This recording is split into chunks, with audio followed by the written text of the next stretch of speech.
जब माँ को पता चला कि बेटे बहू प्रॉपर्टी बेचकर उन्हें वृद्धाश्रम में छोड़ना चाहते हैं, तब माँ ने लिया कड़ा फैसला। आजकल घर में लोगों का आना जाना कुछ ज्यादा ही बढ़ गया था, लेकिन हर बार बेटे बहू भाविक और मानविका उन्हें उस कमरे में बैठने ही नहीं देते थे। जैसे ही घर पर कोई आता था, उन्हें डांट कर अंदर भेज देते थे। लेकिन आज अपने बेटे बहू की बातें जब उन्होंने सुनी तो पैरों तले जमीन ही खिसक गई। हे भगवान, बेटे बहू तो प्रॉपर्टी बेचने में लगे हुए थे और उन्होंने इसकी भनक तक उन्हें होने नहीं दी। उनके पति धीरेन्द्र जी की मृत्यु 7 महीने पहले हुई थी, पर तब भी बेटे बहू इतना नहीं बदले थे जितना कि अभी 1 महीने पहले प्रॉपर्टी बेटे के नाम करने के बाद बदले थे। मेहमानों के जाने के बाद मनोरमा जी ने भाभी को अपने कमरे में बुलाया, लेकिन वो तो उठकर आया ही नहीं। 15-20 मिनट तक तो वो उसका इंतजार ही करती रही। आखिर खुद ही उठकर वो भाभी के कमरे की तरफ आ गई। देखा तो दरवाज़ा खुला हुआ था और दोनों पति पत्नी बैठे कुछ डिस्कशन कर रहे थे। उन्होंने दरवाजे को खटखटाते हुए कहा, बेटा मैं तुझे कब से बुला रही हूँ, तू आया ही नहीं। अचानक उनकी आवाज़ सुनकर भाविक और मानविका का ध्यान उनकी तरफ गया। तब उन्हें दरवाजे पर खड़ी देखकर मानविका चिढ़ गई और बोली, मम्मी जी आपको शर्म नहीं आती यूँ बेटे बहू के कमरे में आते हुए? और कोई आपके नौकर नहीं है जो आपकी एक आवाज़ में ही उठकर आपके पास आ जाएंगे। कुछ ज़रूरी काम कर रहे हैं हम भी। बहू मैंने कब कहा कि तुम नौकर हो? वो तो मुझे कुछ ज़रूरी बात करनी थी इसलिए भाभी को बुलाया था, मनोरमा जी समझाते हुए बोली। हाँ, बड़े ज़रूरी काम है आपके पास। एक आप ही तो काम करने वाली है, बाकी तो सब फ्री बैठे हुए हैं। अब क्या कहना है जल्दी कहिए, टाइम नहीं है हमारे पास, मानविका चिढ़ते हुए बोली। भाविक बेटा, आजकल ये कौन लोग घर पर आ रहे हैं? मनोरमा जी ने मानविका को इग्नोर करते हुए भाविक से कहा। क्या हम घर में किसी को बुला भी नहीं सकते? घर हमारा है, हम जिसे चाहे उसे बुलाए। आप होती कौन है पूछने वाली? भाविक से पहले मानविका चिढ़कर बोली। बहू मैं तुझसे बात नहीं कर रही हूँ, मैं अपने बेटे से बात कर रही हूँ। भाविक बताता क्यों नहीं है? ये कौन लोग आ रहे हैं घर में? अब की बार मनोरमा जी थोड़ा सा सख्त होते हुए बोली। मम्मी घर में कौन आ रहा है कौन नहीं इससे आपको कोई लेना देना नहीं है। अब घर हमारा है और आपको जानने का इतना ही शौक है तो बता दूं कि हम ये घर बेच रहे हैं, भाविक ने कहा।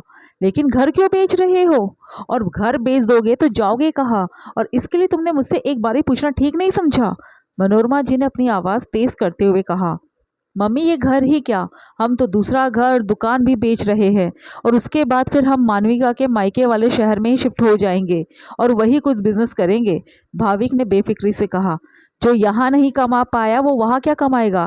ख्याली पुलाव बनाने से कोई बिजनेस नहीं बन जाता क्या? इसी के लिए प्रॉपर्टी मैंने तुम्हारे नाम की थी। तुम्हें वहाँ शिफ्ट होना है तो बिल्कुल शौक से हो जाओ, लेकिन अपने दम पर। यहाँ की प्रॉपर्टी तो मैं तुम्हें बेचने नहीं दूंगी, मनोरमा जी भाविक को डांटते हुए बोली। 1 मिनट मम्मी जी, अपनी आवाज़ नीचे करके बोलिए। हम कोई आपके गुलाम नहीं है जो आप जैसा कहेंगे हम वैसा करते रहेंगे। पहले तो मैंने फिर भी सोचा था कि आपको नए घर में ले चलूंगी, आखिर नौकर की ज़रूरत तो मुझे है तो नौकर की जगह मैं आपको ही रख लूंगी। लेकिन अब तो बिल्कुल नहीं, अब आप वृद्धाश्रम में रहने लायक ही हो, मानविका बेशर्मी से मनोरमा जी को उंगली दिखाते हुए बोली। ये सुनकर मनोरमा जी हैरानी से भाभी की तरफ देखने लगी।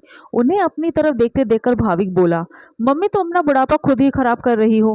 कहा तो बेटे बहू के साथ नए घर में रहने का मौका मिलता, वहाँ रूखी सूखी रोटी दोनों टाइम मिल जाती आपको, और कहा अब वृद्धाश्रम में अपनी जिंदगी बितानी पड़ेगी। सही बात है, कुछ लोगों को अपने पैरों पे खुद ही कुल्हाड़ी मारने की आदत है, भाविक भी बेशर्मी से बोला। उसकी बात सुनकर मनोरमा जी हैरान परेशान से एक टक उसे देखती रह गई। ये देखकर मानविका बोली, अब निकले कमरे के बाहर, हमें और भी बहुत से काम हैं। कहते हुए मानविका ने मनोरमा जी को बाहर धकेलते हुए दरवाजा उनके मुंह पर ही बंद कर दिया। आंसू बहाती हुई मनोरमा जी अपने कमरे में वापस आ गई। आज उनको अपने पति धीरेन्द्र जी की बड़ी याद आ रही थी। साथ ही याद आ रही थी उनकी वो बातें जो वो अक्सर कहते थे, कितना समझाते थे अपने बेटे भाभी को, लेकिन हर बार वो खुद उन्हें रोक दिया करती थी। आखिर भाविक काफी मिन्नतों के बाद शादी के 8 साल बाद पैदा हुआ था।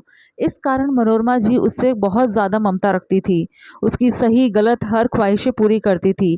धीरेन्द्र जी कितना डांटते थे उन्हें, लेकिन वो तो सुनकर अनसुना कर देती थी। भाविक पढ़ने लिखने में भी कुछ खास नहीं था, उसके एक बार बोलने पर ही उसकी सारी इच्छाएं पूरी हो जाती थी। वो भला क्यों मेहनत करता, जब बड़ा हुआ तो पढ़ा लिखा तो था नहीं, इस कारण नौकरी मिल जाती इसकी संभावना भी बिल्कुल नहीं थी।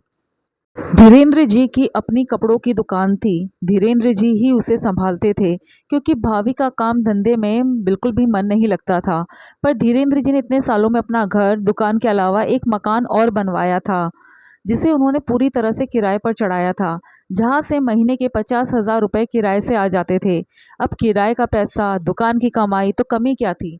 यहाँ तक कि भाविक अपनी पसंद से मानविका से शादी कर उसे घर में ले आया, लेकिन वो भी उसके जैसी ही कामचोर थी। पर उसकी बोली में बड़ी मिठास थी। मनोरमा जी से तो बड़ा मीठा-मीठा बोलती थी। लगता था जैसे उसके जैसी कोई बहू ही नहीं है। ये तो घर में काम करने वाली आती थी। इसलिए मनोरमा जी पे ज़्यादा बोझ नहीं पड़ा। धीरेन्द्र जी भाभी को खूब समझाते थे, लेकिन उसे तो आता हुआ पैसा दिखता था। इसलिए कमाने में कोई मन ही नहीं लगता था और कहीं न कहीं शेह मनोरमा जी की भी थी। खत्म होने के 1 सप्ताह पहले भी तो भाभी को कितना डाँट रहे थे। बेटा, आखिर कब तक मैं तुम्हें कमा-कमा कर खिलाता रहूँगा? आखिर तुम अपने पैरों पे खड़े कब होंगे? पापा, क्या आप हर बार एक ही बात कहते रहते हो? इतनी संपत्ति तो पड़ी है, कोई ऐसा तो है नहीं कि हम बिल्कुल ही रोड पर रहते हैं, जो हर बार बस काम, काम, काम करते रहते हो। भाविक चिढ़ते हुए बोला। अरे क्यों उसके पीछे पड़े रहते हो? क्यों नहीं घर में शांति रखते हो? इतना तो पैसा है कि वो आराम से बैठकर खा सकता है, बावजूद इसके जब देखो उसके पीछे पड़े रहते हो। अचानक मनोरमा जी बोली। तुम ज्यादा सिर पर मत चढ़ाओ उसे। अरे जिसे पैसों की अहमियत ही नहीं है, वो अपने माँ बाप की संपत्ति क्या संभाल पाएगा? अगर बच्चा काबिल नहीं है तो वो बनी बनाई संपत्ति को भी नष्ट कर देगा। धीरेन्द्र जी ने कहा। मम्मी जी क्यों समझा रही हो आप पापा जी को? इन्हें तो बेवजह बस बात को पकड़कर खींचना है। मानविका ने भी बीच में ही कहा। आखिर पूरे परिवार को एक तरफ देखकर धीरेन्द्र जी चुप हो गए, पर अकेले में उन्होंने मनोरमा जी को जरूर कहा। तुम अपने बेटे को श्रेय देकर बहुत गलत कर रही हो। एक बात याद रखना, जिंदगी में कभी प्रॉपर्टी अपने इस नालायक बेटे के नाम मत कर देना। ये तो सब कुछ तबाह करके रख देगा। उनकी बात सुनकर मनोरमा जी चिढ़ गई। जब जिम्मेदारी पड़ेगी तो अपने आप ही संभल जाएगा, आप फालतू की बातें मत करो। धीरेन्द्र जी जब खत्म हुए थे तब भी बेटे बहू में इतना बदलाव नहीं आया था। उनके खत्म होने के बाद भाविक दुकान पर बैठने लगा था। अब जिसमें मेहनत लगन है ही नहीं, जिसे कोई अनुभव भी नहीं, भला वो दुकान कैसे चलाता? इसलिए धीरे धीरे दुकान ठप पड़ गई। जब तक मनोरमा जी को इस बारे में पता चला, दुकान पूरी तरह से बंद हो चुकी थी। और बहाना क्या बनाया? मम्मी, मेरे पास कई चीज़ों की अथॉरिटी तो है ही नहीं। बार बार साइन लेने के लिए मैं दुकान से आपके पास तो नहीं आ सकता था ना। तो दुकान तो ठप पड़नी ही थी। धीरे धीरे जैसे तैसे करके मानविका और भाविक ने उन्हें इस तरह से अपनी बातों में लपेटा कि उन्होंने प्रॉपर्टी भी उनके नाम कर दी। बस प्रॉपर्टी क्या उनके नाम हुई, उसके बाद दोनों का व्यवहार बदल गया और अब तो वो उनके कमरे में आकर झांकते तक नहीं थे। लेकिन आज समझ में आ रहा था कि धीरेन्द्र जी फालतू की बातें नहीं करते थे।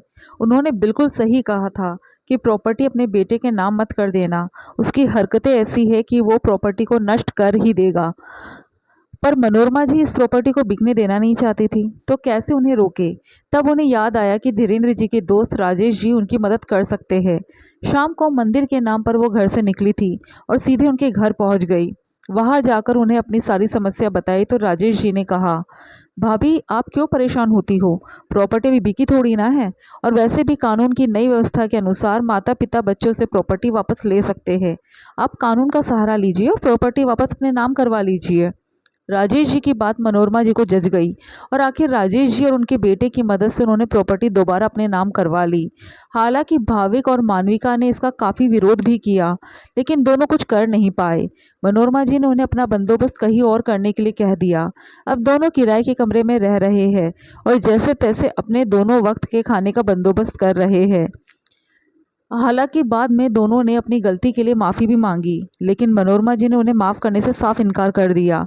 आखिर दूध का जला तो छाछ भी फूंक फूंक कर पीता है। एक बार इतना कुछ सहन कर लिया, अब दोबारा सहन करने की शक्ति उनमें नहीं थी।